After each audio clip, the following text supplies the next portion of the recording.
Looking good. Good morning, and welcome to the Media Speaks live Saturday morning news show. I'm D. Lake for Prez, reporting for the Media Speaks. I'm joined this morning by Sam I.B. DeGangi, Sam of the Correct Views, and the band Passing Time, a Samuel. Welcome to the Saturday edition. Great, and we also have our newest correspondent, and so great to have her on the show once again, Anne Marie. Hi, great to be here. Great. Looks like you cleaned up your place. All right, everyone. No, it's great to have you on. This week, everyone, Donald Trump basically became what is known as the presumptive nominee of the Republican Party. I'm sure you're familiar with the GOP, the Grand Old Party, which are the Republicans. So if you hear us say GOP, you know what we're talking about, if you didn't know what that was before. And so a lot of people are coming out and endorsing, but then there's a lot of Republicans in the Republican Party that are like, we don't think we want to endorse. Jeb Bush, the Bush family, they don't want to endorse. You know what I say? Who gives a rat's ass about the Bush family endorsing? We don't need their damn endorsement. Them not endorsing is an endorsement. But the real issue this week is House Speaker Paul Ryan, second in line to the presidency, saying he wants to endorse, but he's just not ready yet. He needs a little more foreplay. He's just not in the mood yet. Anne-Marie, did you see any of that? Yeah, well, it's all political. They all seem to not want Trump, but this has been happening for months now. The Never Trump movement? Exactly. Oh, I'm getting feedback. Sorry. I think that's me. I don't have my headphones today. Let me try to figure something out. Sam, go ahead. Yeah, with what? You mean with regarding the Trump? What do you think about this week's news with Donald Trump being the presumptive nominee? Are you ready to endorse, or are you still holding back like Paul Ryan? Go ahead. No, I said I voted for him in the primaries, and I have every intention of voting for him in the election, depending on who. Let me get off this blue screen, my phone. Depending on who he chooses for a running mate. I know ever so briefly the talk was that he was going to pick Chris Christie. And if he picks Twisty Christie, then I'm not voting for him because I am not putting a prosecutor into the White House. So he could still lose my vote. I could possibly lose it to Gary Johnson or John McAfee because my background is pretty much libertarian usually, which we'll get to for listeners here in a minute. But I like what I've seen from him lately, and for those of you that are interested in something really interesting, I got this from Kurt Nemo, guys. Check this out. Ron Paul as Secretary of State. Neocons are in dire fear that Paul will shut down Pax Americana. Of course, Pax being a brotherly hug, as in it's a wide tent. I don't see this happening myself because I think, for one, Ron Paul doesn't really like Trump very much. But I think that the Trump camp has deliberately let this rumor become tangible because they want to know what the Trump people think about it, and I think they also want to know whether Ron Paul would take it. It says on Wednesday, the neocon journalist Jennifer Rubin tweeted under the hashtag things to worry about, and she is afraid that Ron Paul would be selected Secretary of State, which would be wonderful news. She doesn't think so, but she's an idiot, so who cares? It says Robin, described as a conservative journalist, yeah, conservative my ass, works for the Washington Post, where she exposes the neocon line on foreign policy, and as for the American exceptionalism, she supports military intervention and never-ending wars on terror. So far, Donald Trump has not said that he will appoint Ron Paul as Secretary of State, but it's a good idea. As SCOTUS, Paul would roll back Pax Americana and pursue a policy of non-interventionalism, that is, getting us out of foreign affairs and foreign entanglements that do not concern us. He would follow George Washington's advice and oppose entangling alliances with other nations and wars of aggression. Paul would bring the troops home from hundreds of U.S. bases in Korea, Japan, Europe, and elsewhere around the world. He would shut down foreign aid. He rejects the dangerous confrontation with Iran, the embargo against Cuba, the military actions elsewhere. He also, friends, you'll be delighted to hear, is against NAFTA. That would bring our jobs back. That's something that Paul's in line with, something that Trump is in line with. He's against the Central American Free Trade Agreement and the TPP, which we've covered here repeatedly, is a terrible idea to begin with. The only thing that looks like is something that Trump isn't for here is the issues with Iran. So, I mean, what do you guys think? I love the idea personally.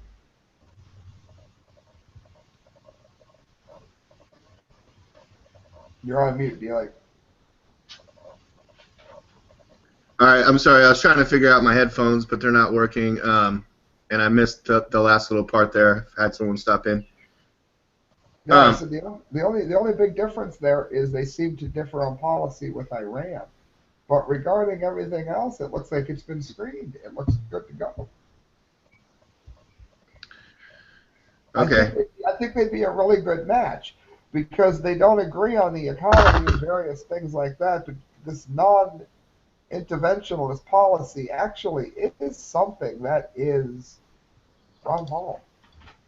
I like it. I like it a lot. Okay, great. Did you see that after Ted Cruz dropped out and Crying Ted Cruz. Lion Ted dropped out and Trump became the presumptive nominee? Feel like he's crying Ted Cruz. Now he's crying Ted Cruz? Yes. No, now he's a strong, tough competitor because the battle is over. But is the battle over? Because I saw people posting, he still doesn't have 1237. Is that still an issue? Are we still talking about a contested convention? I told you guys a month ago there's not going to be a contested convention. Just wanted to point out once again, I've been right all along. Oh, now my pages are unresponsive. Ah, jeez. Come on, Internet. Work for me here. Everything is going wrong this morning. I can't believe it. But so on Wednesday or Tuesday night, Ted Cruz dropped out. And according to Google Trends, searches for Libertarian Party massively spiked over that 24-hour period. Libertarians will choose their candidate at their convention in Orlando that no one knows about over Memorial Day weekend, which is coming up. Two of the highest polling candidates have been Gary Johnson, the former Republican governor of New Mexico, who also ran Republican back in 2012 before he dropped out and switched to the Libertarian Party, and also 2012, John McAfee, a computer programmer and entrepreneur who likes to bury himself in the sand when he's accused of murder. Friends, Johnson's a good man too. I voted for him. Let me shut this air off. I voted for him last time. He is a very good man. I don't agree with him on the border thing. I think he's wrong on it. But he's sort of an open borders Ron Paul. And except for the borders issue, I mean, he's pretty much the most intelligent political figure out there today. I would even say he may make a better president even than Trump. It's just that right now I'm really, really happy with Trump running ahead now. Yeah, he already called out Donald Trump, said Donald Trump is a pussy. Gary Johnson says he climbs mountains and Trump doesn't climb mountains. Gary Johnson did not call him a pussy. Oh, want to bet? I'll find it right now. Really? Emory, go ahead. You have some profiles on some of these guys. Go ahead. Did he? Did he call Donald Trump a pussy? That's hilarious. Yes, he did, sir. Go ahead, Emory. Well, the problem with a lot of these Libertarian Party candidates is some of them are a little bit out of, like, really out into outer space. Like, they're really crazy, some of them. I don't know. I mean, maybe Gary Johnson would be okay. What's crazy about them? Like, they're like if you took a stethoscope and could hear my heartbeat, it would probably pound out the Libertarian creed. Well, there's this. Okay, these are the people that are running. I mean, I don't know if you want me to go through them. I don't really like. Some of them are a little bit extreme. I really don't know. I really don't see anybody I want to vote for on this list. You know, when you look down the bios. That's amazing to me because Gary Johnson was a New Mexican governor that turned a huge profit when he was in New Mexico. He's in favor of the decriminalization of weed. He's not a particularly huge fan of NAFTA, although he's against it as much as Trump is.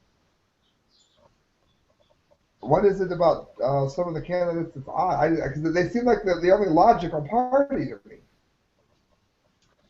Well, I was looking at the bios. I mean, there's this one woman. Her name is Joy Waymeyer, and her bio says Joy Maywire is a godly woman who believes the Lord has shown her the way, even to the point of healing a slew of incurable medical conditions from what she once suffered.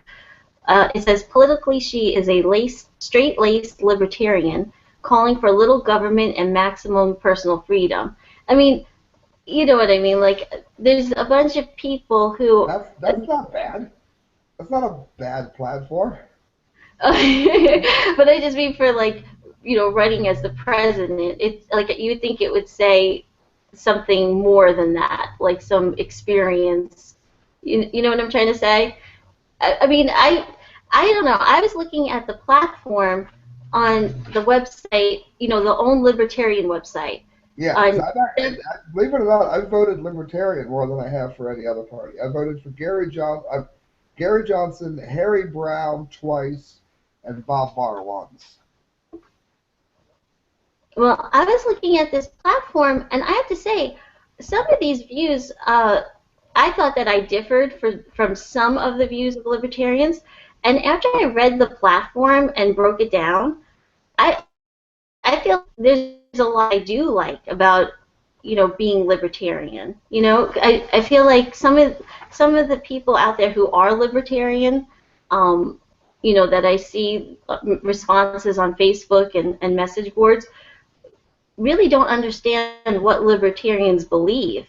I mean, that's why I really want to go to this website. I don't know if D-Lake could screen share it, but it's lp.org/platform. And it's Libertarian, the Party of Principle. And they talk about major issues that, you know, and what they believe, you know. And, Sure, here you go. okay. The first one I want to break down. Now, this is what libertarians, this is their platform. This is what they believe for people out there who, you know. It's an ideology. It is an ideology. Okay, well, I want to go to specific things that, like, really would influence my vote. Okay, 1.4, personal relationships. Okay, it's sexual orientation, preference, gender, or gender identity should have no impact on the government's treatment of individuals, such as in current marriage, child custody, adoption, immigration, or military service laws. The government does not have the authority to define, license, or restrict personal relationships. Consenting adults should be free to choose their own sexual practices and personal relationships. Now, this to me is absolutely huge because this is saying that libertarians support gay marriage. They are against the government, and this is federal government, state government, they're against the government restricting personal relationships. So that means gay child custody. That means they would allow states to override that, I believe, if they wanted. In some instances. What is that? I do believe that, as particularly more of the Christian libertarians, would allow states to override it. Like a state could choose to make it illegal for same-sex marriages if they chose to. And now we're getting back into states' rights. But the federal government, and I agree with this, the federal government shouldn't have any say over a wedding in any way, shape, matter, or form, be it Christian or secular. But yeah, there are Christian libertarians that would let states change, and I do believe. But see, that's the thing, like when Ron Paul, he said, and this is a quote from Ron Paul, when the Supreme, remember when he spoke about, you know, same-sex marriage, and this is a quote from him. He said, "Same-sex marriage, the ruling, was a defeat for the Constitution." Did you see that? There's when Ron Paul said that, and he is I agree. I agree. I think it was a disaster. No, that's a victory for the 14th Amendment, to the Constitution, because that's the guarantee of equal protection of the law for all people. Yeah, but a marriage should be defined as one man and one woman if you're forcing a church to do it. Otherwise, if the church doesn't want to do it, I don't mind. I don't have a problem with polygamists and things like that. But you should not be allowed to force a church to do anything. Oh, I don't think they do. I don't think they force the church to do it, but I'm concerned that it's going to go in that direction. Like I don't care who has sex with each other, but I think that was an absolute that was a slap in the face to marriage to do that. I don't even care if they would have called it gay unions, but I think a marriage should be between a man and a woman. But the thing is,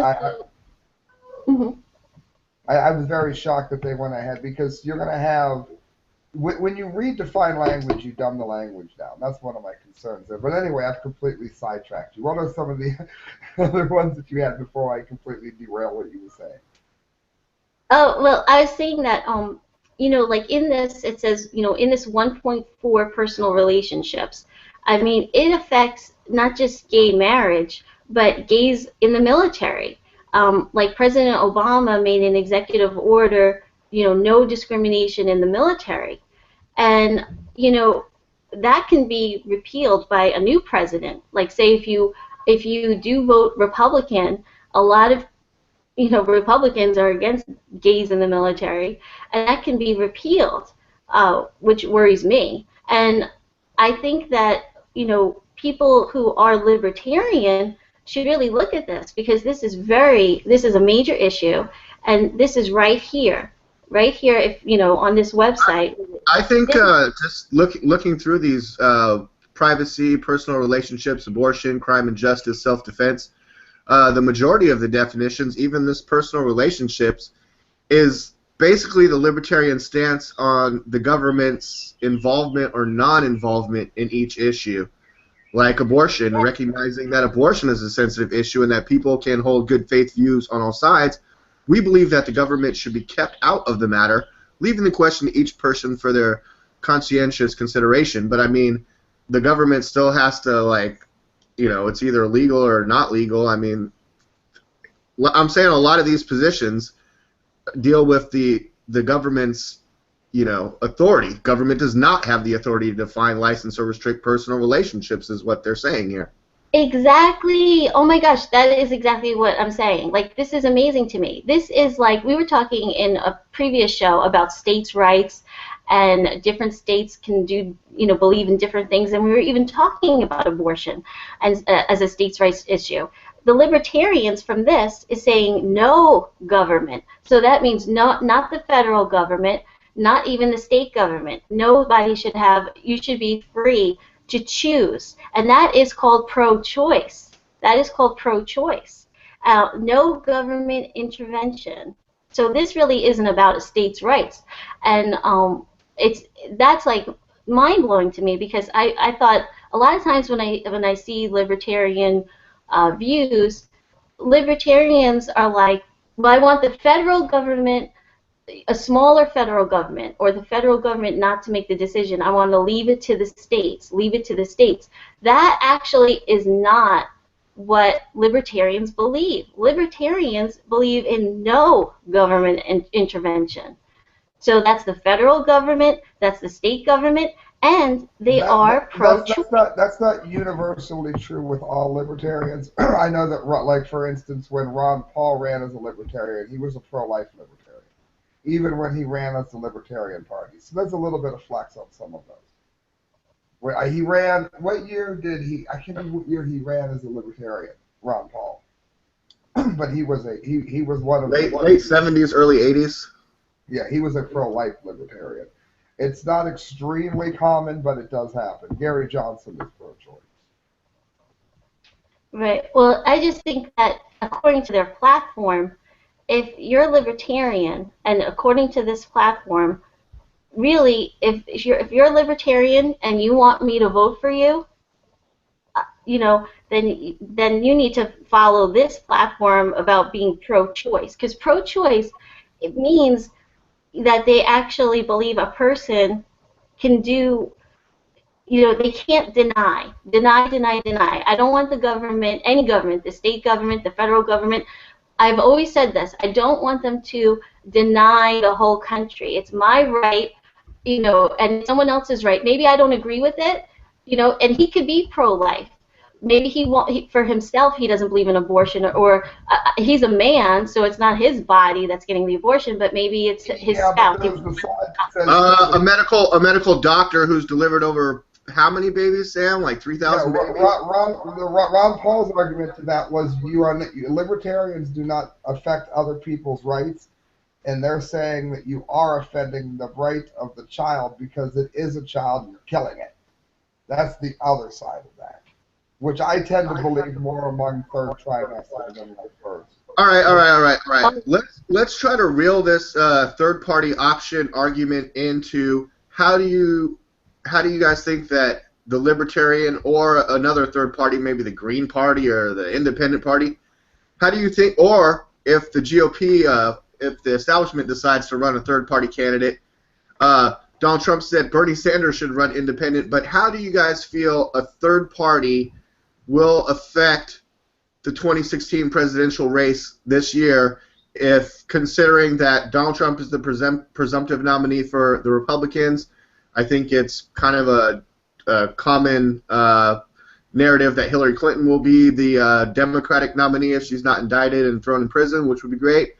But if it was Trump versus Hillary, the Democrats and Republican representatives, how do you guys feel a third-party candidate, we could zero in on libertarians or any other third-party candidate, how do you think they're going to do this year? Go ahead. What do you think, Sam?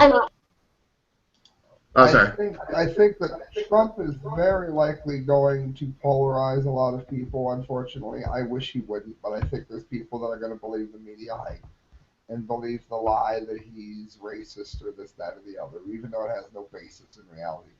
I think that the Libertarians are probably going to have their best year ever. I say that for two reasons. First of all, I don't think McAfee, though I do like him, and just real quick while we're on third parties, you can go to whoisjohnmcafee.com. It's MCAFEE.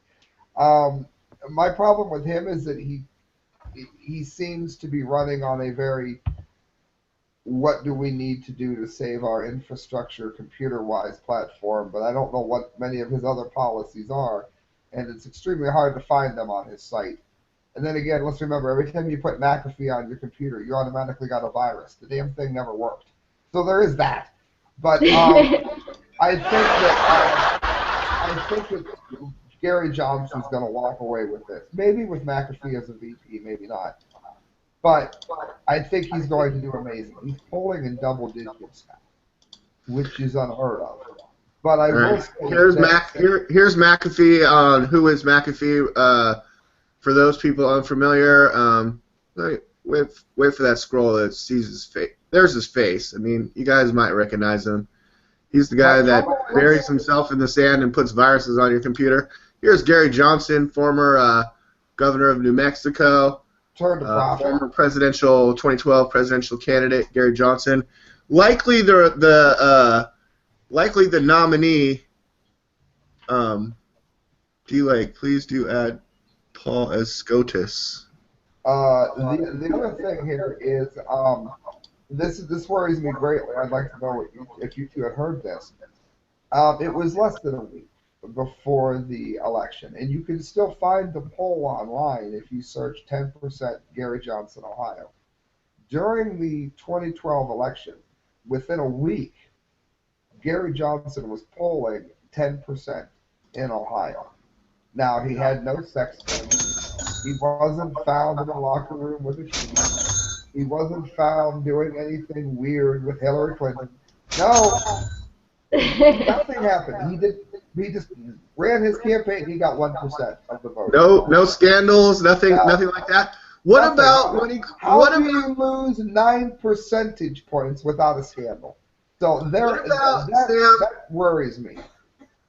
He says it was kind of a misfire on his part when he called Trump a pussy. Sam, Emery, if you guys will let me play this real quick. I think That I'm is set up. wonderful, D. Like that's like the best. That's the funniest quote I've ever heard. There That's you why go. we love you. It was kind of a misfire on my part when I called him a pussy. Donald Trump's a pussy. But the point was that, you know what? I've climbed the highest mountain on each of the 7 continents. I'm going to do a 3,000-mile mountain right here. Trump's a pussy.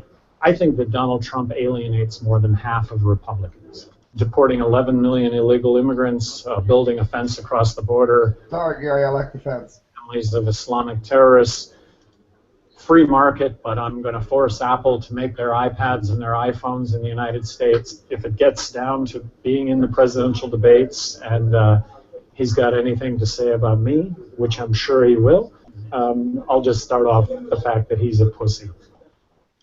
There you go, Sam. That's hilarious. My trouble with Johnson was, and I voted for him last time, he's not tough enough on outsourcing, and I don't like that. He's very wishy-washy on that, and he's wrong on immigration. But nobody's perfect on everything. Like I said, I am concerned about them stealing polling data. And in closing, for those that would wonder why you would vote for a third party, because if a third party gets 5%, if that was to happen, of the vote nationally, then that will put the Libertarians on par to get federal matching funds for the following election cycle. That will likely put the third party candidate in the debates on TV. And now, even because you voted for somebody that may lose this cycle, you have made it so that you would have the first strong third party showing since Ross Perot just by getting Gary Johnson to hit 5% of the vote in America. Anne Marie, what do you think? Well, I think what Gary Johnson just said agrees with the platform. I mean, if you go to their own platform on that lp.org/platform, he just talked about the wall between America and Mexico, and he talked about the trade, about forcing Apple to make Apple products here in America. This is right here on the platform. If you go down to, I don't know if Delay can screen share this, but if you could go down to 3.4, free trade and migration. Can you, I don't know, but I could read it to you. Yeah, I got it here. 3.4, free trade and migration. Yes. On the Libertarian Platform website, it says, we support the removal of governmental impediments to free trade. Political freedom and escape from tyranny demand that individuals not be unreasonably constrained by government in the crossing of political boundaries. Economic freedom demands the unrestricted movement of human as well as financial capital across national borders. However, we support control over the entry into our country of foreign nationals who pose a credible threat to security, health, or property. Okay, now I really want to break this down. The first sentence, we support the removal of governmental impediments to free trade. That is huge. Libertarians are against, like, tariffs. That's the tax on imported goods. So you can't punish. They don't believe that the government should put a tax on these goods that are made overseas. That's a huge thing, and that's basically what Gary Johnson was just saying in that video, was that it's ridiculous to force Apple to come back and make these products in America because they're making a profit by making it overseas. And if Trump wants to punish Apple by putting a tax or a tariff on these imported goods, And that's where a lot of us have left Johnson for Trump over that issue. That is the issue. Like people have asked, I have a friend who's a huge Sanders supporter, and she keeps begging me to vote for Johnson and not Trump. And that was the deal breaker for me. That was that belief there. That was what set me to Trump over Johnson. Pretty much that one issue. That one issue put me on Trump. Well, see, that's the thing. I mean, the corporations, they just care about making a profit. So that's why their jobs are going overseas, because we really can't punish them. We just can't. I mean, for right now, we just can't. It's cheaper labor over there. The people over here, we have labor laws, so people don't want to make 5 cents an hour to make these products. Whereas over there, that's what they pay them. So, it's very difficult to punish these companies and force them to stay here. They care about making a profit. Now, the second line is political freedom and escape from tyranny demand that individuals not be unreasonably constrained by government in the crossing of political boundaries. So, political freedom and escape, I mean, that's escape from tyranny. That's immigration. I mean, people who are trying to escape from their country Whoa, and whoa, try whoa, to come whoa, to whoa, whoa, America. whoa. Whoa, whoa, whoa. I mean, this is applying to Americans.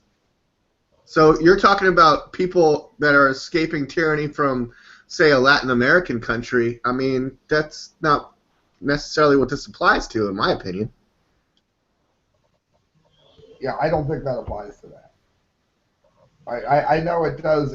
I know Johnson is particularly minded that way. But I know that other I don't know that other libertarian candidates have been applying that to just coming over the border, because it also mentions that you have to monitor whether or not someone's coming here with malicious intent or I whatnot. mean, they do talk about the unrestricted movement of humans, but I mean, we need a border, we need restrictions, or we do not have a country. Well, our country is made from people who came from other countries, and this says humans. Humans, it doesn't say Americans, and they would have put that in their platform. They said human as well as financial capital across national borders. So that means people and corporations. They believe, libertarians believe in free trade, no restriction on corporations. Jobs will go to other countries. They want the government not to restrict. They want no regulations, no Well, I government mean, intervention. that this platform is not going to play well in this year's election. I mean, it might for some people, and like I said in the beginning, traffic for Libertarian Party spiked after Ted Cruz dropped out of the race, as we can see here according to Google Trends. And the article goes on to note that almost 1 in 5 Americans say they'd consider a third-party candidate if the nominees were Donald Trump and Hillary Clinton. That's exactly what we're talking about. And one recent poll did show that Gary Johnson would garner 11%, similar to what Sam just said, with 10% in 2012 of the vote in a national election. But, ladies and gentlemen, 11% does not win you the office of POTUS. Well, I mean, that's why this libertarian platform is a huge thing. People need to, I mean, if you're libertarian and you say you're libertarian, these are major issues. These aren't small things. This would affect many people's votes. They're feeling about abortion. They're feeling on gay marriage. Yeah, They're but you feeling have on to you have to trade. remember they have some flux within their party too, where people don't always adhere to everything that's in the platform, which is where you had more of when Paul was in it. Johnson is more of the classic platform minded, which is why I think he's going to have trouble, because he is so incredibly wrong on outsourcing and immigration, and I think that's going to hurt him. I think a lot of the things that um, at least the more like Bob Barr libertarians, they tend to you can't tend to believe that you can't compete with another country if their currency is linked, for instance. Um, some do, some don't. I know that what would be another one that does.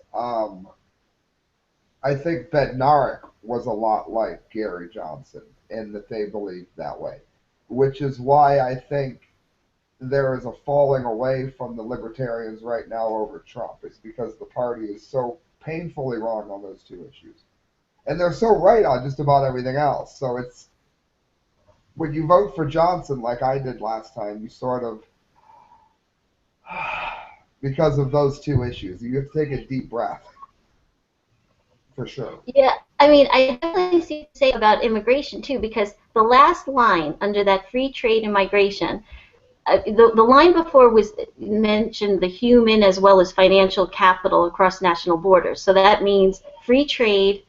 That means even human beings. They said human beings, but the next line is the only restriction that libertarians believe on going across borders, people coming into our country from other countries. It says, however, we support control over the entry into our country of foreign nationals who pose a credible threat to security, health, or property.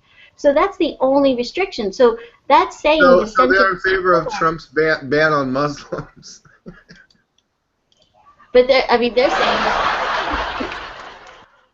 But they're saying that they're really for people coming into this country who are Muslim, who are, um, Mexican. These are things that Trump's saying that he's against, and they're saying the only restriction is if they pose a threat.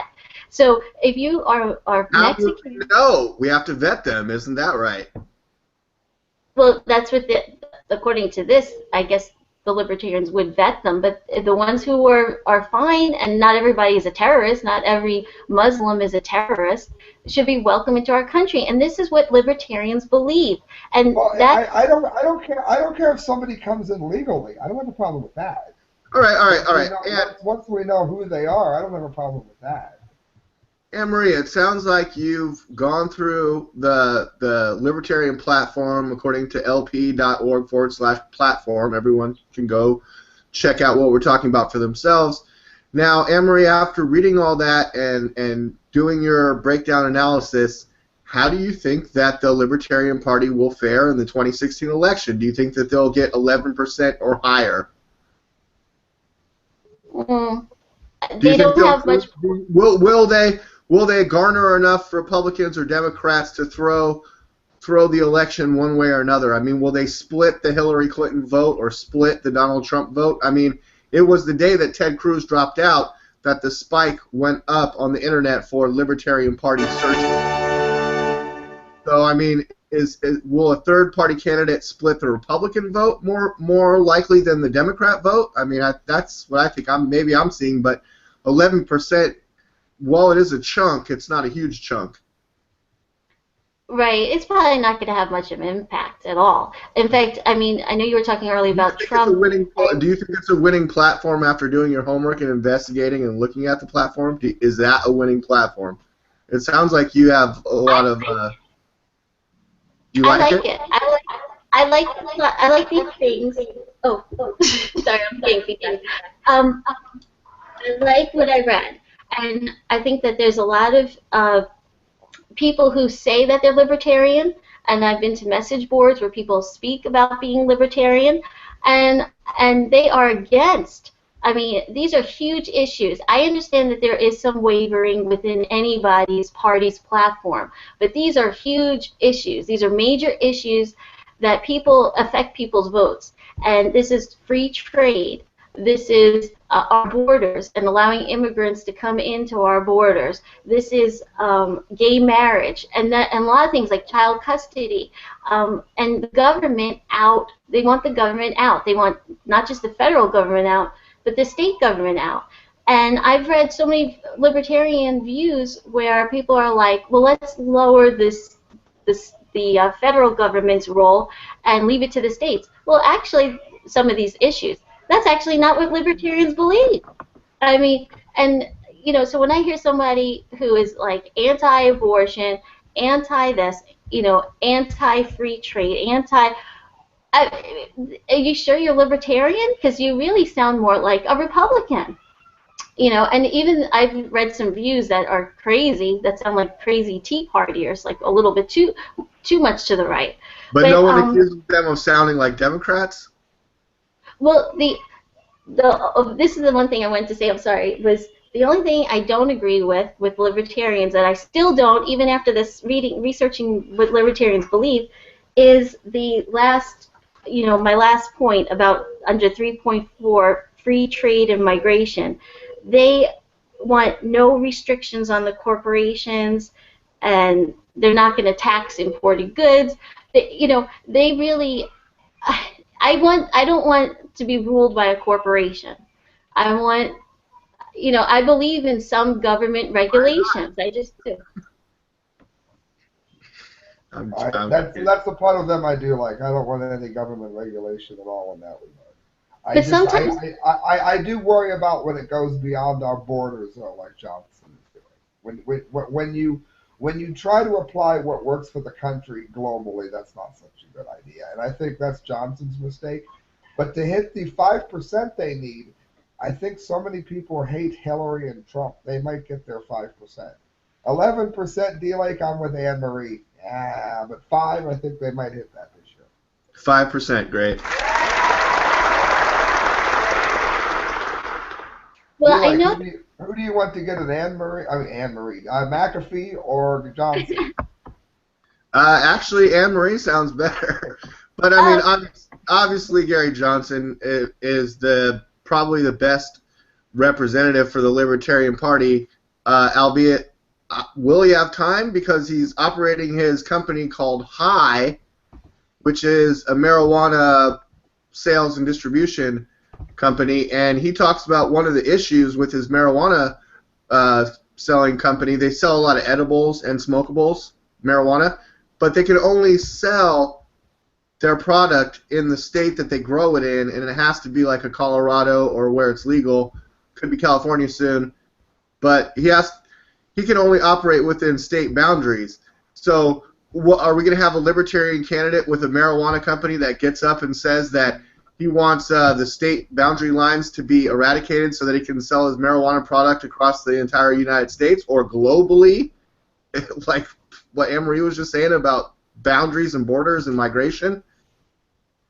Is he going to argue that the sale of his marijuana is prohibited by big government?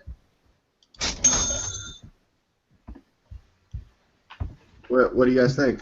Is that a reasonable argument? He does have a marijuana company. I think most likely, he's going to have to do if he was to win, he'd have to do what Trump is doing, and that is give the company to his wife or his kids or something. Because he has to do what Trump is doing, but there's no way he's going to do it better, and he'll get maybe 5% if he's lucky. Nowhere near 11% this year. Sorry. Hillary Clinton, I think, will probably lose. I think Donald Trump will be the president, only because I don't think she has, he says it himself, the strength of the stamina, but I don't think she can keep pace with him in the media and also his momentum. When he wins Indiana in a landslide, Ted Cruz drops out next day, John Kasich drops out. He's the only one left. Boom. He's the presumptive nominee. Guess what? Bernie Sanders won Indiana, and he might just win West Virginia. But Hillary's got all the superdelegates that she's had for over a year now, so she's the winner. And Trump even talks about that, but to no avail.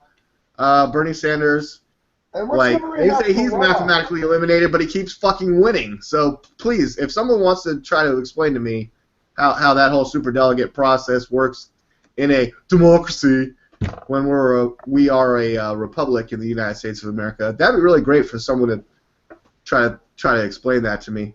I'd be really interested. What does Hillary have to run on? She's pro-NAFTA.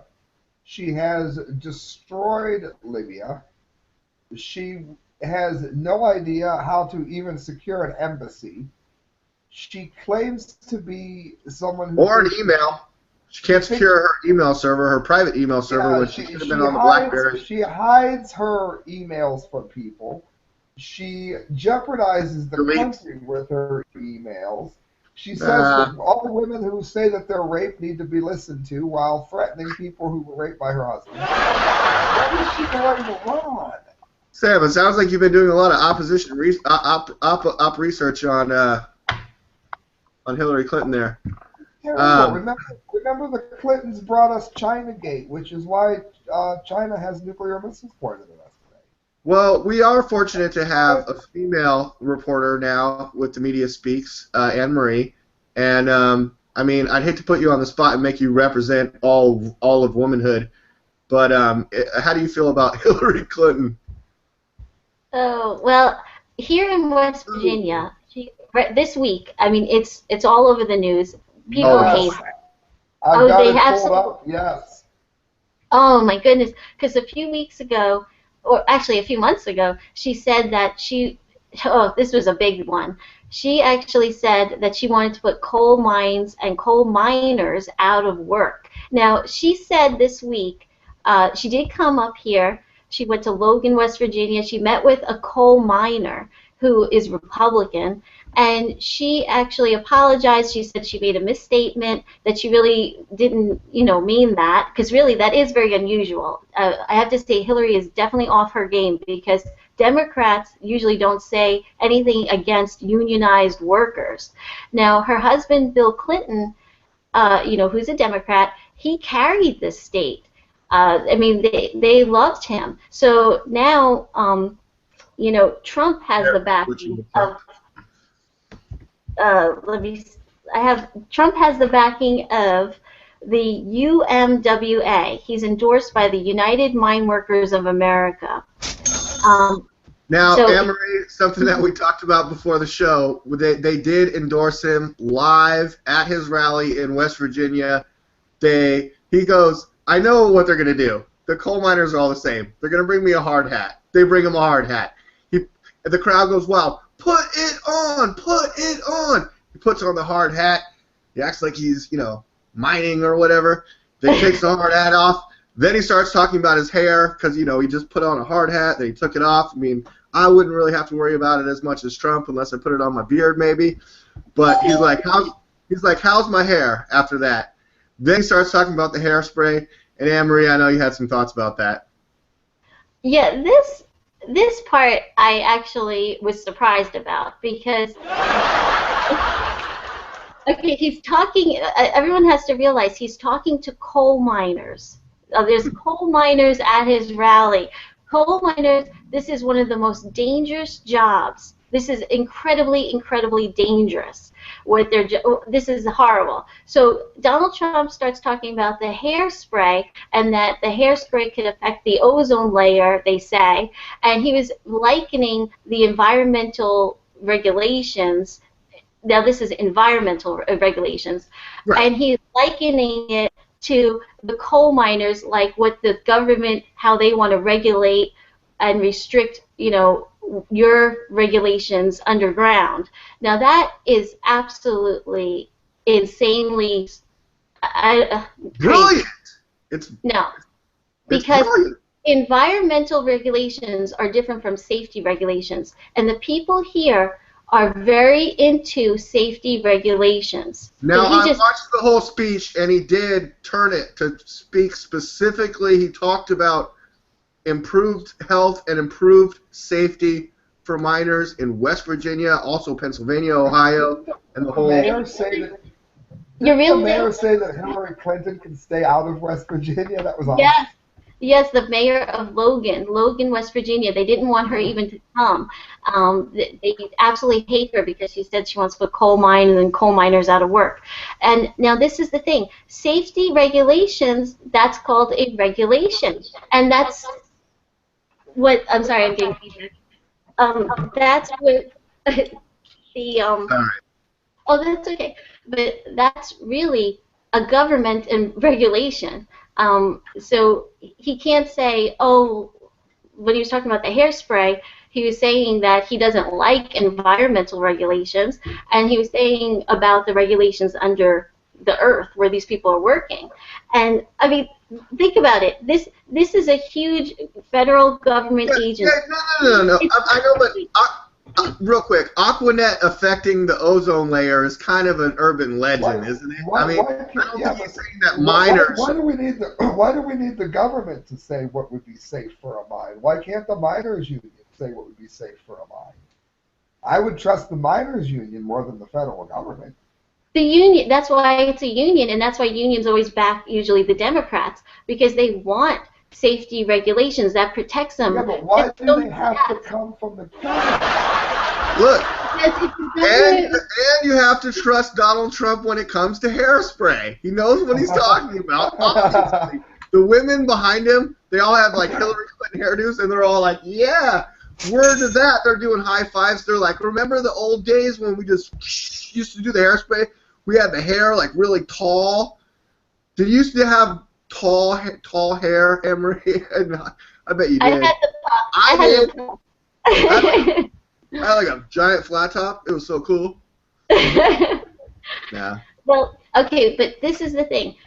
Environmental regulations is totally different from safety regulations. And yes, I do believe that the government needs to have some regulations. We were talking about the Safety Water Drinking Act of 1974, that there's a loophole now, and fracking, we were talking in a previous show. Now, the safety regulations have to be there because the companies that own the coal mines, they care about making a profit.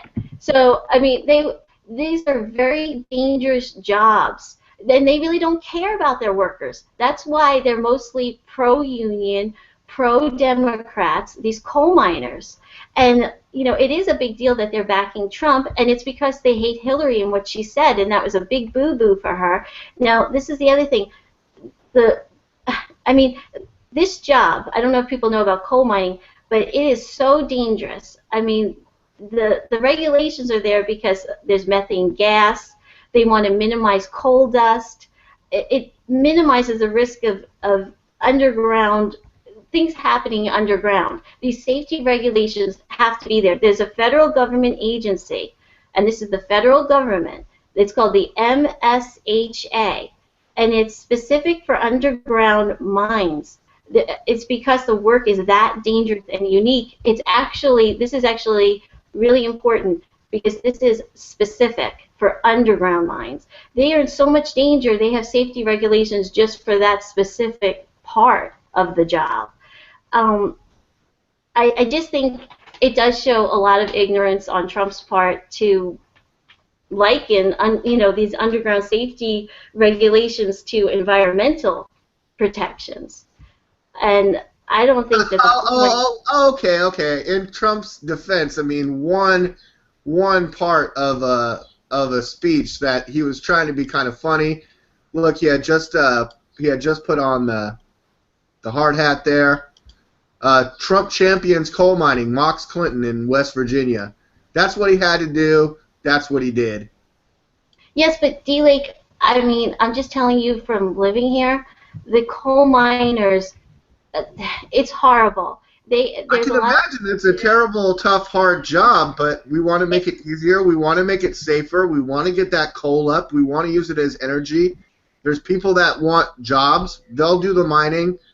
Yes, they'll get a lot of hazard pay because it's a hazardous, tough, hard job. But if we do our best to make it safe and environmentally safe and clean, then that's part of the job. But two things. It's not environmentally safe. I mean, that's why people are pushing for clean air. Environment is separate from safety. And he was comparing environmental regulations like the ozone being affected by hairspray to safety regulations. And what I'm saying is I understand what you're saying, that it was a joke, but around here they are very dead serious about coal miners and safety, and they are for safety regulations, which is a federal government regulation, and there's a federal government agency specifically just for the underground coal miners. So it is important, and I think that he's not recognizing, he's actually saying in that joke that he wants less regulations. He wants less environmental regulations, and he wants less safety regulations. And that's what he means. I think he's saying let someone regulate who isn't the government, and I agree. And it has to be. It has to be. Listen, let me tell you what's going on around here. People died in a coal mine. There's a guy who owned a coal mine. His name is Blankenship. He was there at the Hillary rally. He had the balls to go there, and I'm not saying good balls to go there, because he's going to prison soon. And he should go for a long time, but he's not. He's only getting a light sentence, but he is going to prison because he owned a coal mine, and workers died at his coal mine. Now, if there was no safety regulations in the federal government, these people, these human beings, would die down there. They would die. Why They, does it have to they, be the these government to regulations are regulate? important. It's better regulated away from the federal government. Everything is always done more efficiently away from the federal government. That's not true. And libertarians, listen to me right now, libertarians don't believe, according to this platform, of state or federal, regulations. But let me just say this. These coal miners who are going down there want safety regulations. Yes, That's and why it they doesn't need to usually come vote from the federal Democratic. government. It needs to come from their own union. It does not need to come from if they don't give you the safety regulations, don't work. They'll end up changing it real quick. It doesn't need to come from the federal government. Okay, well, two things about that. One, it has to come from the government because then it would protect the people. It's a law. This Blankenship is going to jail, and he's not going for a long time. But it has to be that way. There has to be safety regulations, or these corporations, they are not people, and they don't care about people. They will save on profits, and that's all they care about. And the second thing is in the state of West Virginia, and I know in some other states like Wisconsin, they are trying to pass these right-to-work bills where they're trying to break up unions. This coal union is pretty strong because there's a lot of people here who are coal miners, and it is so dangerous. And, I mean, when you really watch on TV these people talk about their jobs and how dangerous it is and how glad that they are that the federal government, these are protections. It's just like the Safe Drinking Water Act. Sometimes regulations are good. Sometimes they're protecting you. You know why? Because the corporations don't care about people. And this is just an important thing. This is, I mean, to have safety regulations. Did you see Obama in Flint, Michigan this week taking a sip of water to prove how safe it was? It looked like he took like the teeniest fake sip. It looked like there was like a plastic magician's lid on the glass. Like, I don't think he drank that water. I mean, I don't know where that water came from, but he's like, yeah, I'm drinking the water in Flint. Yeah, you are. Yeah, thanks, Obama. I personally think after the past 8 years of Barack Obama, Hillary Clinton doesn't stand a chance, the third party doesn't stand a chance, Donald Trump will be president. That's just my opinion. Feel free to leave your comments below. And everything that Anne-Marie has been saying, comment below how you feel about that. She's brought up great, amazing points. She's really been making a lot of points today. Anne-Marie, why don't you wrap it up on what's going on out there in West Virginia that you saw this week, and then we'll get into Sam Science. Anne-Marie, if you could just hit that final point. Okay, well, you just said something that, reminded me of something else I read. Supposedly, I read this article on the Washington Post, and they said that Republicans have a big problem and that they think basically that Donald Trump is going to lose and that he is going to be blamed. And they're saying it's unfair after the election and Hillary wins. It'll actually be unfair to blame this all on Trump for a loss because of the electoral map. So I don't know if you want to talk about this, but basically it says, it's the Washington Post, and it says Republicans have a massive electoral map problem that has nothing to do with Donald Trump. And it says here that if Clinton wins... I would just say go back and look at how many times the Washington Post has been right the past 10 months, and look at how many times D-Lake for Prez and the Media Speaks has been right, and you'll find that I'm right, they're wrong, and he's going to win. Well, according to them, it says that if Clinton wins Florida and carries 19 states plus D.C., let's see. So this is based on Clinton winning Florida? She's not going to win Florida or New York. And then California will fall in line and Trump will be the president.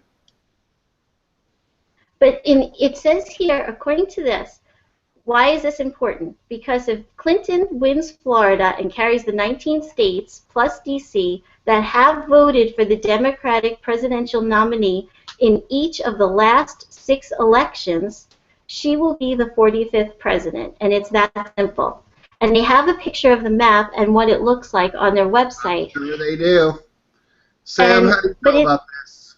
Sam, do you think that this year the electoral map is going to change significantly, and all these talking heads in Washington, D.C. are going to turn up to be wrong, we'll be right, and chalk another one up to D-Lake for Prez? Thank you.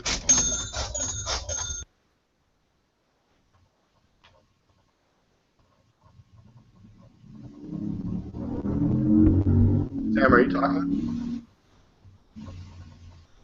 Anne-Marie, can you hear Sam? I can't hear him. Sam, we can't hear you.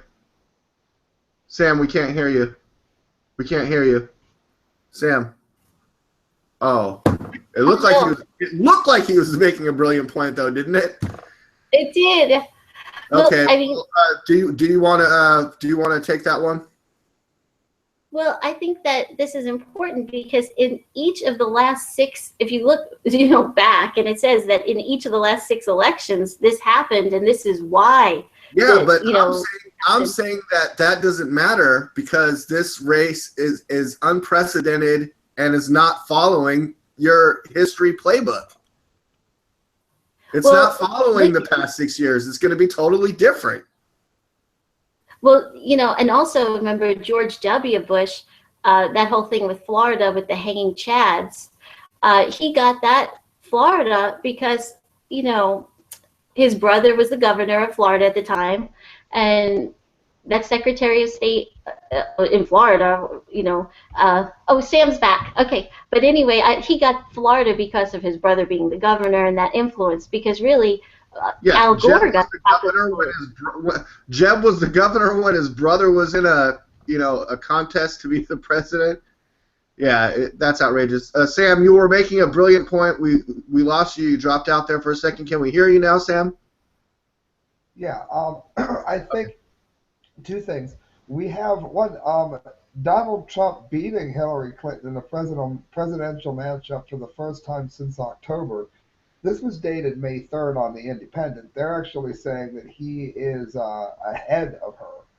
The other thing is, you have to remember that Hillary Clinton's never going to survive the debates. She doesn't have anything to run on. He's going to absolutely destroy her in the debates, which is going to hurt her more. Or maybe a third thing would be that he picks up more independents than she does. And she's trying to bait him. She's really trying to bait him and lure him into a fight on Twitter. Like she's poking the lion, trying to get him to, say something nasty about her so she can use that as, he always says nasty stuff. But he has been avoiding Twitter. He's been avoiding the Sunday shows. He's been talking to other Republicans. He's trying to unify the party. That's where he's at. Look, he won his contest before Hillary. Hillary's not done. And Bernie Sanders just won Indiana, might win West Virginia, and, Sanders couldn't even get a headline on Tuesday to save his life. Well, Trump tweeted a series of tweets about that Bernie Sanders should run as an independent because he's getting unfairly treated by the Democrat Party. Yeah, which he knows is super smart because it'll split the Democratic vote and let the Republicans win. I mean, that's such a smart tactic. It's so smart. Emery, do you see it that same way? Do you think that that's the reason why Trump would say that? I mean, don't you think? To split the Democratic vote, right? Absolutely. That's exactly why he said that. That's what I wanted to say. And I also read a rumor on the internet that Hillary might consider Bernie Sanders as a VP choice. So that might be interesting if she does that. I don't know if she will, but I know people want her to. That would be pretty good. That would be pretty smart on her part. I mean, she would need that, I would think. But yeah. We want to get to Sam's science, but if we could just speed round this last question about vice presidential picks. Who do you think would be in Clinton's best interest, and who do you think would be in Trump's best interest to select as a VP if you have a short list? Sam, do you have a short list? Clinton, Sanders, Trump, Herman Cain. Okay, that's a short Oh, list. Anne-Marie, go ahead. oh, I definitely agree with Bernie Sanders as a VP pick for Hillary, just because he is so popular, and he's popular with the young students and the young vote. He definitely gets them out. Um, oh gosh, Trump. The oldest candidate running gets the youngest vote. Yeah, that's great. Trump, I'm not really sure, but I do think he needs someone really established. But they seem to turn on him. They don't like him. Like, I know that they said Nikki Haley is very popular in South Carolina. People want her to be his VP. He That might be a good pick. kind of rejected that already. He doesn't feel good about Nikki Haley so much. I know, but I think it would be great though. I mean, she is very popular, and I don't know. I hope that he picks somebody who's more established and has a lot of experience. I hate to say this, but it's the stupidity of our country because we base our beliefs on whether or not someone has a penis or what color their skin is. I don't think this way, but because of the country that we live in and how dumb most of our people are, he needs a black man or a woman. That might just factor into electability, but let's not get into identity politics like that. Look, I say Trump's top three picks, not my top three picks, but what I think he might do, Senator Jeff Sessions, Colonel Allen B. West, or Senator Marco Rubio from Florida. I think those are... He might lose my vote if he does Rubio. I like Sessions. If he does Rubio, he could lose me. Rubio fluent in Spanish could really help with the Hispanic vote. Did you guys see the picture of Donald Trump tweeted out of himself eating a taco bowl? Yes. Oh, God, that's horrible. That's horrible? It was ridiculous. I mean, he's anti-Mexican I'm going to people. post a picture of me eating a carne asada burrito that says, I love Mexicans. He doesn't want illegal immigration. He's not anti-Mexican. He's pro-taco bowl. He should have just said, I love taco bowls, and left it at that. But no, that's fine. That's fine. Who doesn't love taco bowls, Donald Trump? Don't be silly. At first I said Name me one person that does not like taco bowls, and they should not be president. That's an interesting concept. All right, D, I'm going to zip through this real quick. For those of you that don't know, we're up at... Damn science. It's time for science. Oh, yeah. Science. Yeah. I almost said damn science. I almost said I used to have a theme song. I forgot D gave me a theme song. He sings it. It's awesome. This is from RT. Those of you that like the space stuff, I'm giving you another one of those for your news from the science front this week. NASA's asteroid hunter discovers 72 near-Earth objects in 2 years. Now, it amazes me that we're not better at scanning what's around us as a planet than we are. But it says NASA's asteroid hunting spacecraft, NEOWISE, has made 72 new discoveries of near-Earth objects since it restarted its mission in December of 2013. The Near-Earth Object Wide Field Survey Explorer, I guess that field isn't wide enough, has characterized a total of 439 near-Earth objects, including asteroids and comets, over a 2-year period. And that's according to a data release. So most of these have been identified previously. 8 of those discovered in the past year has been classified as potentially hazardous and based on the size and proximity to Earth. And it says that the survey uses infrared to detect and characterize these NEOs. If D-Lake wants to go to the Prison Planet article or to the RT article, they have a Prison Planet's linking it. They have the orbit of Mercury and Venus, and they show all of these near-Earth objects that are around us, and it's quite a bit. The spacecraft was originally launched in December of 2009 under the name Wide Field Infrared Survey Explorer, and it was placed in hibernation in 2011 after its primary mission was completed. It was relaunched at the end of 2013 to assist NASA and to identify population destroying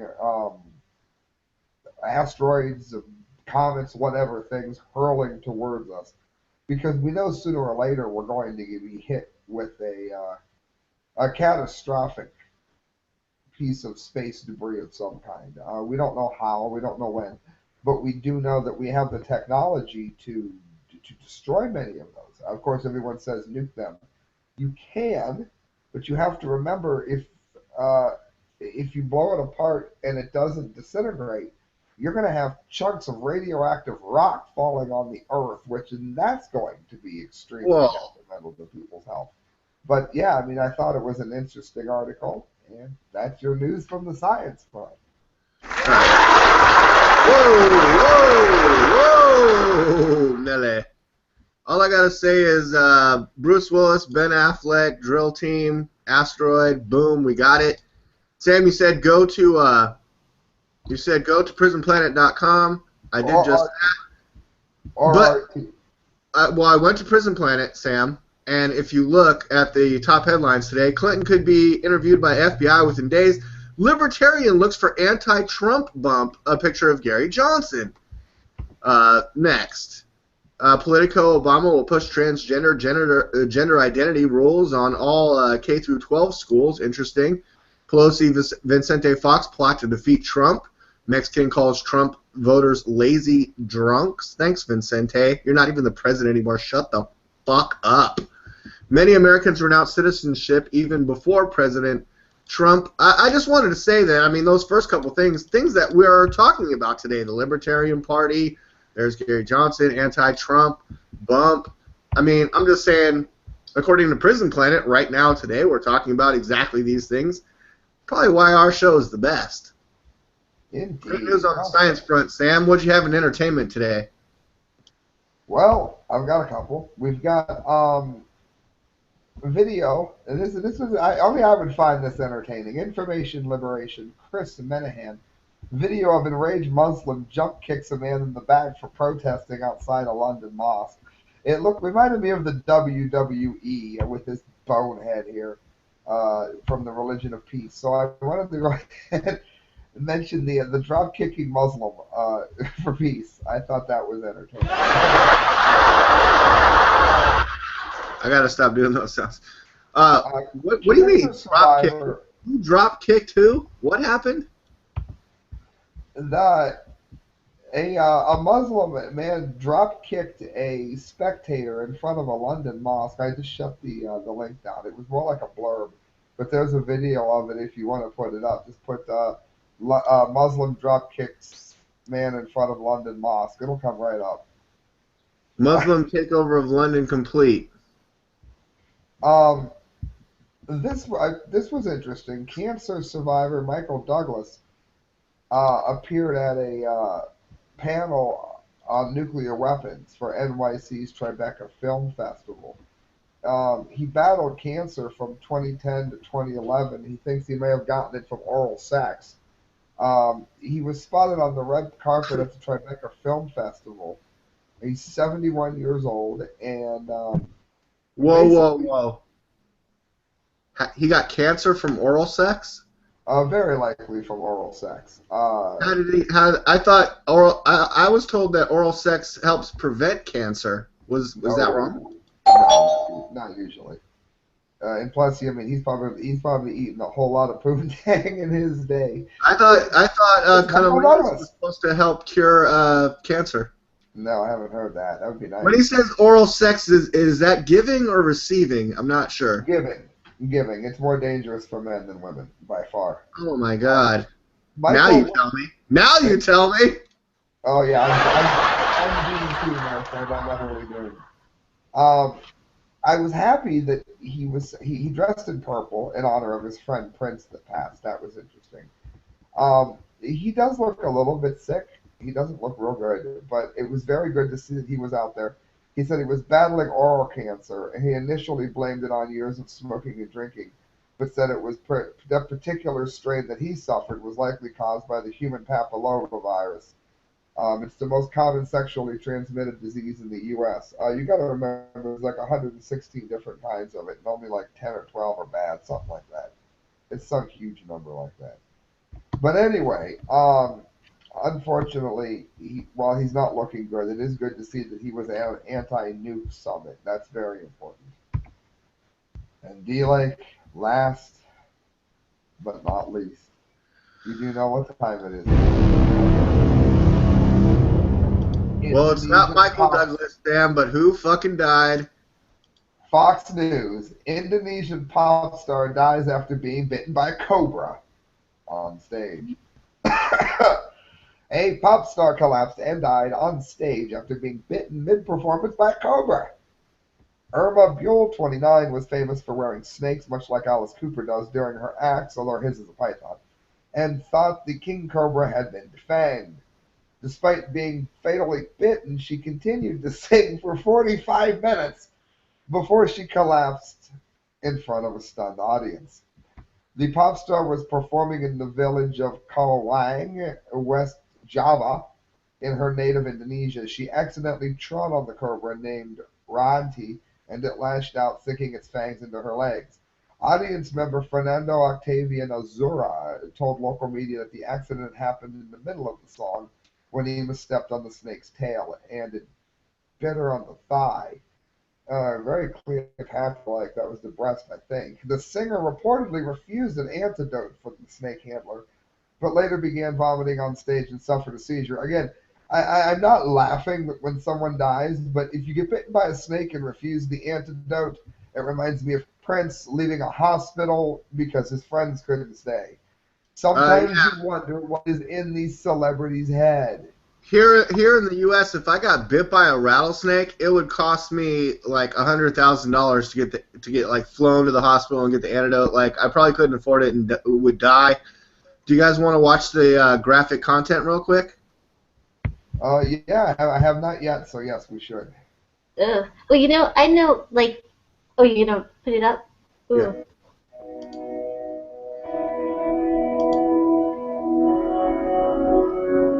Here comes a snake, a cobra.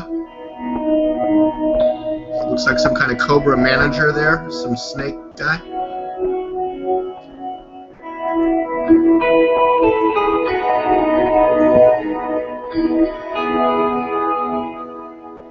I haven't read the entire article. I'm not sure exactly what we're watching, but it looks like a bunch of guys walking around with venomous snakes.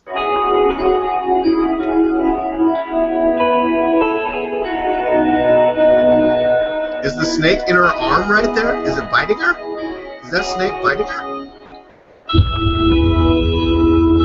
I don't know what's up with this music. Is that her music? Yes. Okay. And then, look, another guy with another snake. What is this performance? Oh, she's she's already been bit. Singer carries on show after cobra bite before dying on stage, and there's still guys walking around her with cobras? Well, that's what's interesting here is that it says she usually performs with pythons and boa constrictors. Well, pythons and boa constrictors are not poisonous. Right. But it has enough venom to kill 20 people or an elephant. So basically, she turned down the life-saving antidote, which just makes you wonder whether it's the U.S. or elsewhere. What is in these singers' heads, man? I mean, I understand performance. Damn, if you took the antidote on stage, how great would that be for the show? That's what we're gonna do. Last week, Anne Marie, Yes. I asked, we were talked about getting together a third-party show, and we did it. Do you like next week we need you bitten by a cobra so you can put antidote in your vein of the show? Oh no. You don't mind, do you? Do you like? No, I think that would be fucking excellent showmanship at the beginning of the show. I'll bring out a venomous snake, I'll let it bite me, and then before the end of the show, I'll cure myself with the antidote. It'll be great. I mean, who doesn't want antidote? Take the fucking antidote. No, I'll be like, Sam, the cobra bit me on my penis. You need to suck out the venom immediately.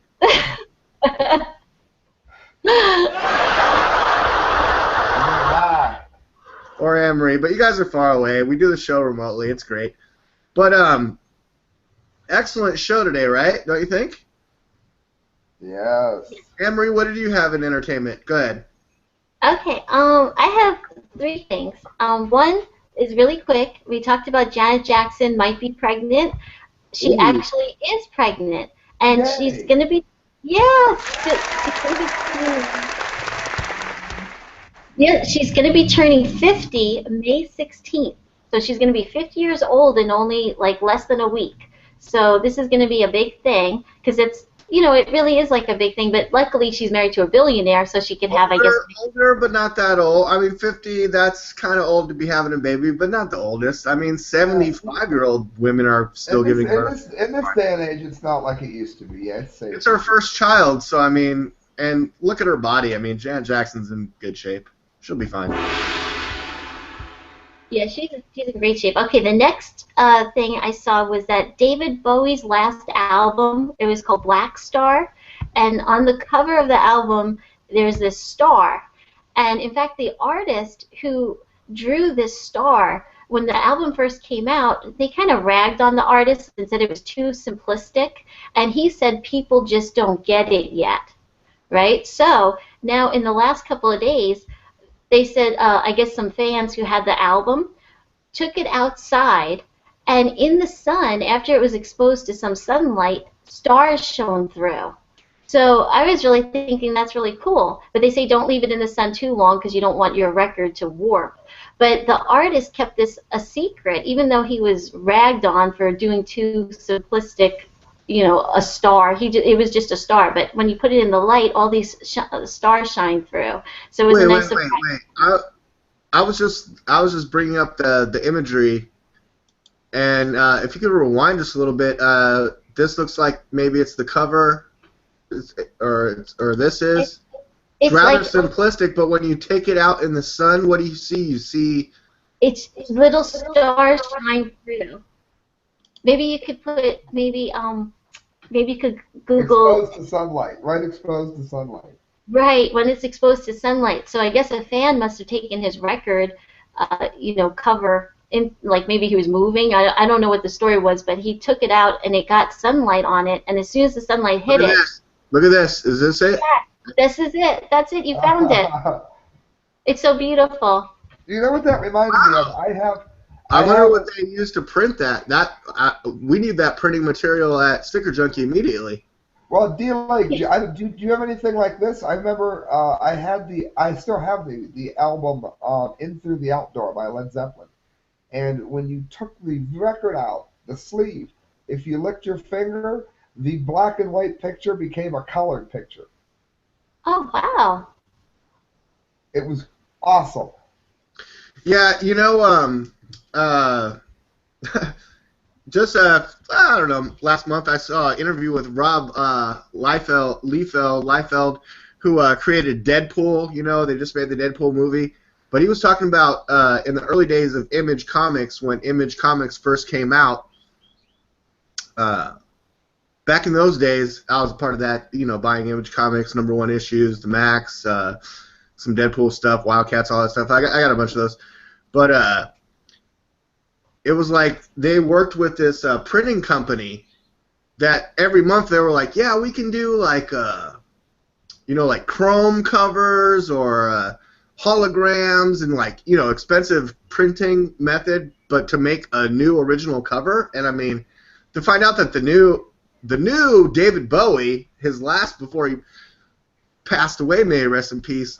If you take it, looks just like a simple piece, just like a sun. You're like, what is this? Whatever, okay. You take it out in the sun and it starts to glow and you see stars? That's amazing!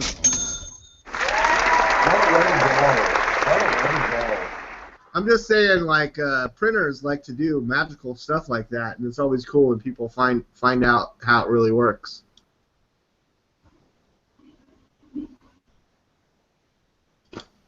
I don't know if I have anything in entertainment that can top that, you guys. Oh wait, I do have one thing I forgot to tell everyone. It's opening weekend of Valravn.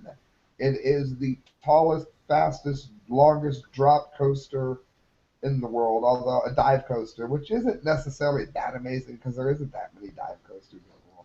But it's 220 feet tall, and it's awesome. It was fun. I waited like 4 hours to ride it, and it was really, really good.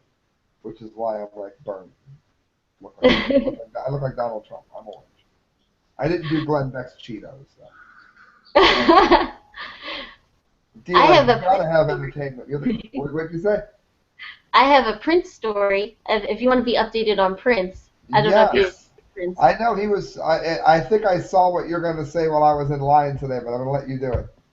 Oh, okay. Well, the first thing was I'll tell you a new conspiracy theorist website says that Prince I can't talk. Prince's last Instagram. Now, I don't know if Prince himself. Sometimes they hire people to tweet things for them or put things on their Instagram. But on April 14th. It says that Prince put this quote, and this was the last thing he ever put on his last Instagram account, just when you thought you were safe. And it was put in all caps. And then on April 25th, someone deleted it. So the fans want to know who wrote that. Did Prince write that? Is he trying to tell you something just when you thought you were safe in all caps?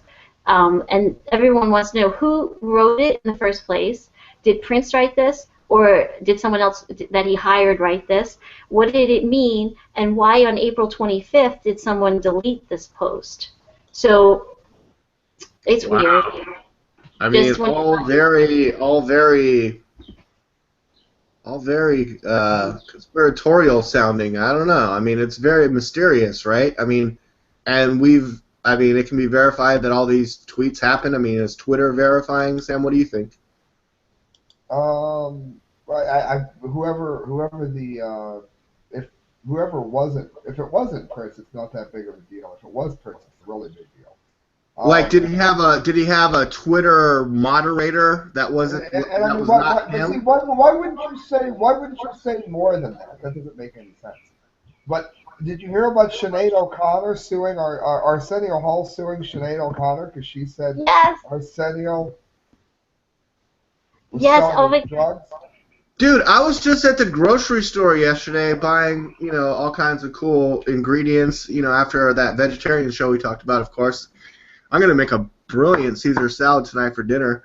But, dude, on, the National Enquirer or one of those rags at the grocery store stand, it had pictures of Prince dying in an elevator. Surveillance footage, he's like, I'm dead. In black and white surveillance photos, I'm like, is that real? On the cover of a National Enquirer or something? Does National Enquirer, is that just tabloid trash, or do they actually break real stories? Was Ted Cruz's dad involved with Lee Harvey Oswald? Real inquiring minds want to know. But the National Enquirer, they were right about John Edwards. So that kind of, remember that whole...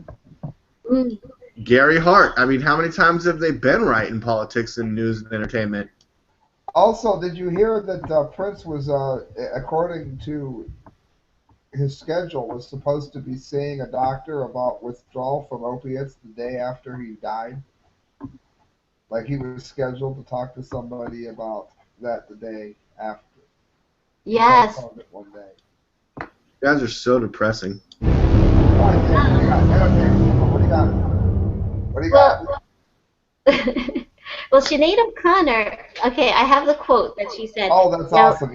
Yes, Steve, you got to hear this. Okay. No, wait, wrong one.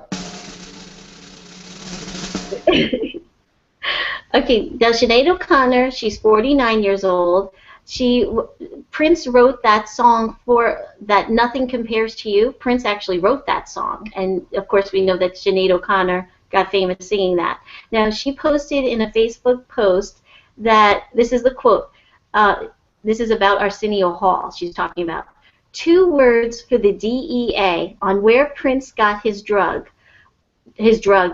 Arsenio Hall, a.k.a. Prince's and Eddie Murphy's BITCH.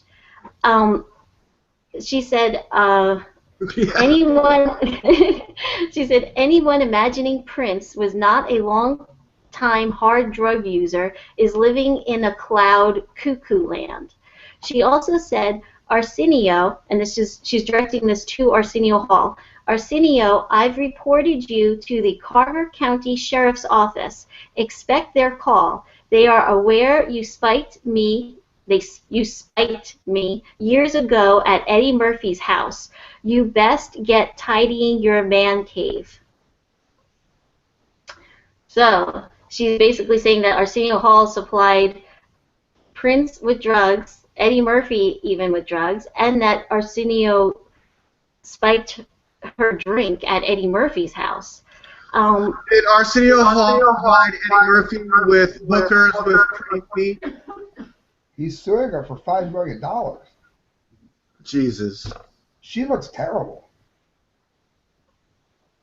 Yes, she also did an interview 2 years ago.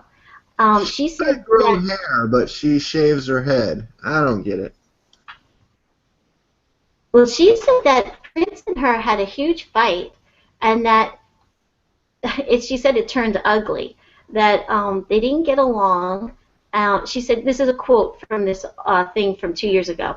She said that and she's talking about Prince summoned me to his house. He didn't like me using bad words in interviews.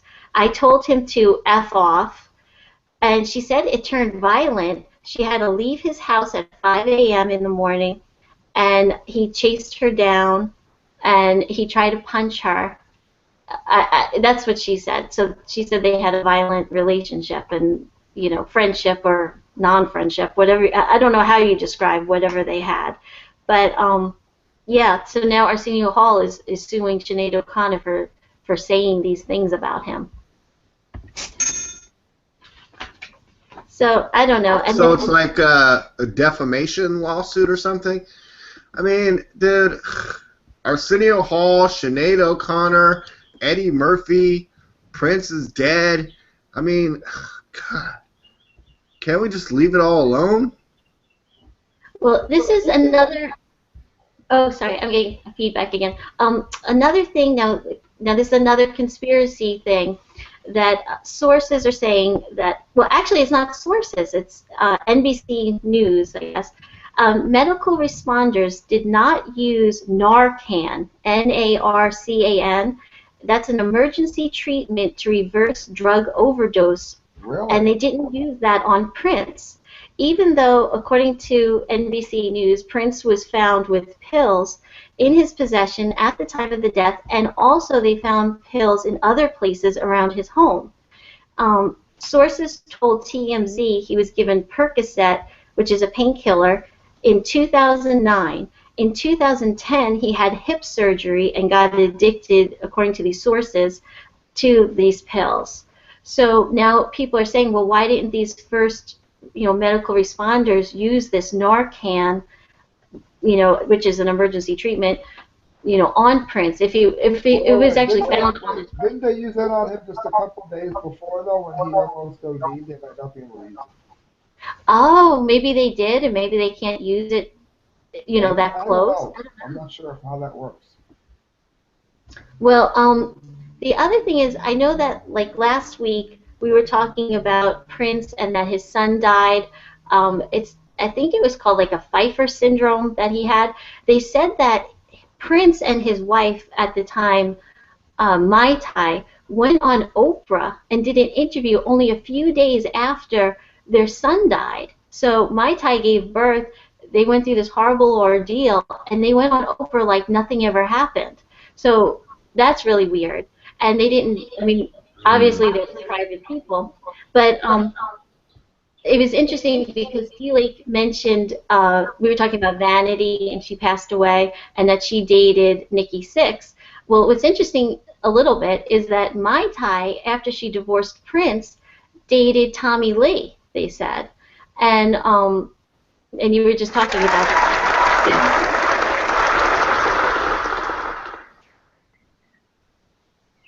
Dude, my friend's girlfriend's name is Mai Tai. That's a trip. That's a delicious drink too, Mai Tai. Oh yeah, what's in a Mai Tai? Is that orange juice or something? It sounds tropical. D-Lake, what's in a Mai Tai? Oh, we're taking a look at the images here. Let's find out. Oh, Pineapple. I love pineapple.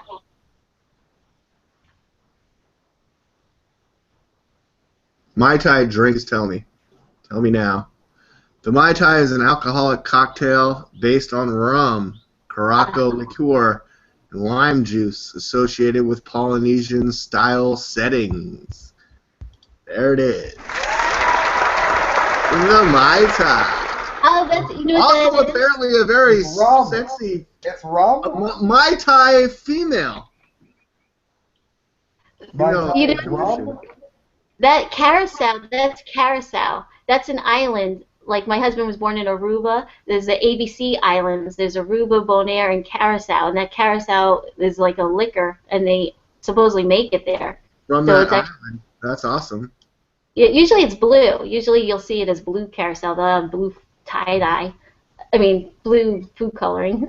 I'm saying Yeah, I tie. used to do Tecate, but I love Mexican liqueur like Kahlua. Do you guys like Kahlua? I love Kahlua. Oh yeah, that tastes like coffee. I love coffee. Kind of coffee-ish. Yeah, it's good to add to coffee.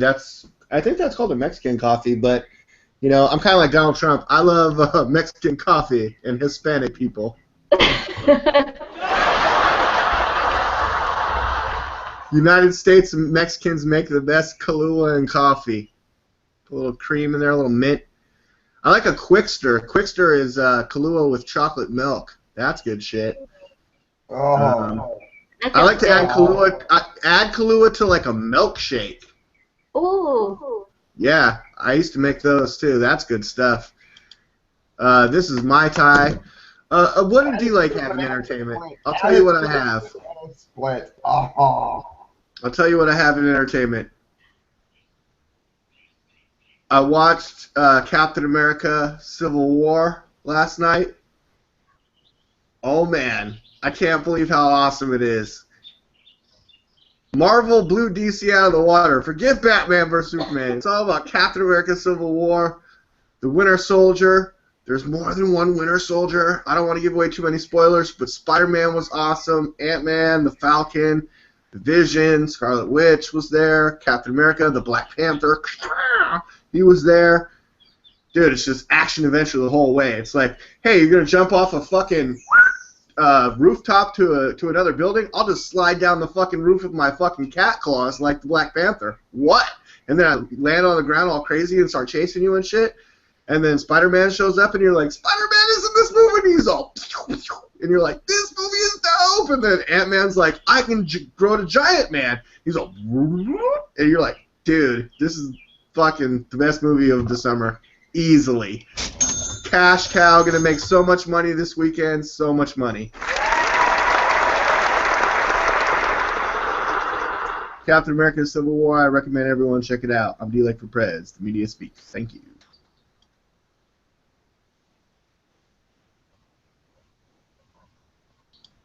What do you guys think? Do you want to see that movie now? Did I hype it up enough, or am I doing my job here? I've already You want to spent see it all my right away money- immediately? What do you think? I already spent all my money getting Cedar Point passes, but otherwise I would do it. I really would. Oh, hey, I want to give a shout out. Sam likes to ride big roller coasters. I like to watch superhero movies. Anne-Marie does like investigations into Prince's. What happened with Prince? I mean, how more exciting and entertaining can the entertainment section really get? Free shout out to my friend. Believe it or not, it is spelled like the presidential candidates too. It is spelled this way. Her name is Carrie Bush.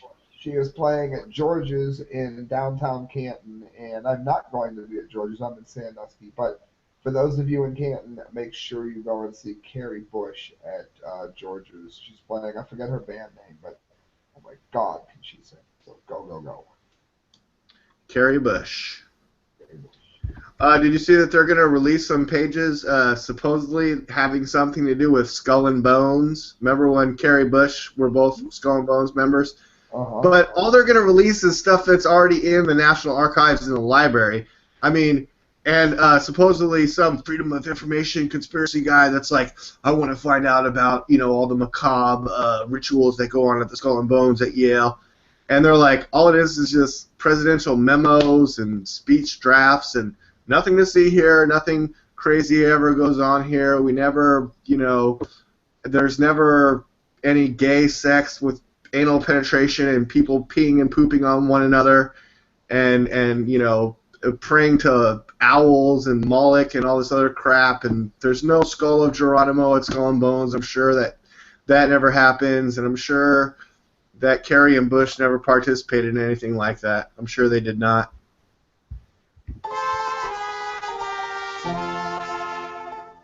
No, never. No. They're both hardworking Americans with loving wives. I'm sure that's the way that everything really happens. I'm D-Lake for Prez.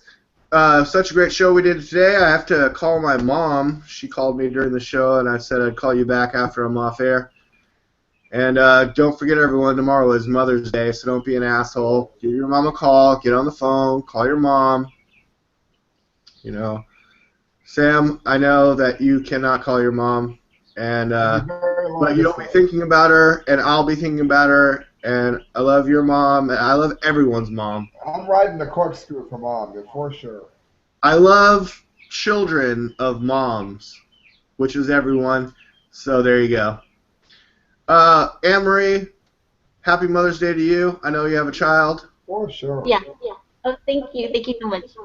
Some crazy little rugrat running around with a lightsaber or something. What goes on at your house? Yes, lots of that. He loves that Star Wars. All right. Well, are you going to get treated right tomorrow for Mother's Day or what? Oh, I'm sure I will. Just being with him is what I want. Yeah. Yeah, that's what being a mom's all about. I know I have cat moms here. I have kittens and cats that are moms. So I'll probably celebrate Mother's Day with my cats tomorrow. But I got to give my mom a call real quick here. Great show, everyone, and everyone have a happy Mother's Day tomorrow. D-Lake for Prez, themediaspeaks.com, Anne-Marie, Sam IB. YouTube.com/thecorrectviews. Or June's on YouTube.